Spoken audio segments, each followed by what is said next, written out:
എല്ലാവർക്കും നമസ്കാരം. എനിക്ക് ഇവർ രണ്ടുപേരും പറഞ്ഞതിൽ കൂടുതൽ ഒന്നും വിട്ടു പറയാനില്ല. ഫെബ്രുവരി 9 വരുന്ന വെള്ളിയാഴ്ച റിലീസ് ചെയ്യാണ്. ഗിരീഷേട്ടൻ്റെ കൂടെ 4ാമത്തെ സിനിമയാണത്. ഗിരീഷേട്ടൻ ചെയ്ത എല്ലാ സിനിമയിലും ഭാഗമാകാൻ സാധിച്ചിട്ടുണ്ട്. അതിൽ ഭയങ്കര സന്തോഷമുണ്ട്. പിന്നെ ഭാവന സ്റ്റുഡിയോസാണ് അത് പ്രൊഡ്യൂസ് ചെയ്തിരിക്കുന്നത്. അതിൻ്റെ കൂടെ അസോസിയേറ്റ് ചെയ്യാൻ പറ്റിയതിലും വളരെ സന്തോഷമുണ്ട്. അപ്പോൾ എല്ലാവരും സിനിമ കണ്ടിട്ട് അഭിപ്രായം പറയണം എന്നാണ് പറയാനുള്ളത്. Thank U.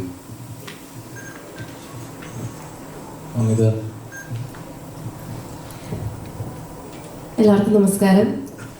ഇപ്പം ദില്ലി ചേട്ടനും ഗിരീഷ് ചേട്ടനും എല്ലാം സിനിമയെ പറ്റി പറഞ്ഞു കഴിഞ്ഞു. ആക്ച്വലി നസ്ലും പറഞ്ഞ പോലെ 9-ാം തീയതി റിലീസാകുമ്പം മാക്സിമം അന്ന് തന്നെയോ അല്ലെങ്കിൽ ആ ആഴ്ച തന്നെയോ പടം കാണാൻ ശ്രമിക്കുക.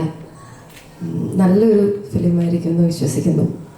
എല്ലാ യൂത്ത് ആൾക്കാർക്കും അതേപോലെ ഫാമിലി ഓഡിയൻസിനും ഒക്കെ ഭയങ്കരമായിട്ടും എന്താ പറയുക എൻജോയ് ചെയ്ത് നല്ല ഹാപ്പി ആയിട്ട് കണ്ടുപോകാം. ഫസ്റ്റ് തൊട്ട് ലാസ്റ്റ് വരെ നല്ല എൻഗേജിങ് ആയിട്ട് പോകുന്നൊരു മൂവിയാണ്. Thank you.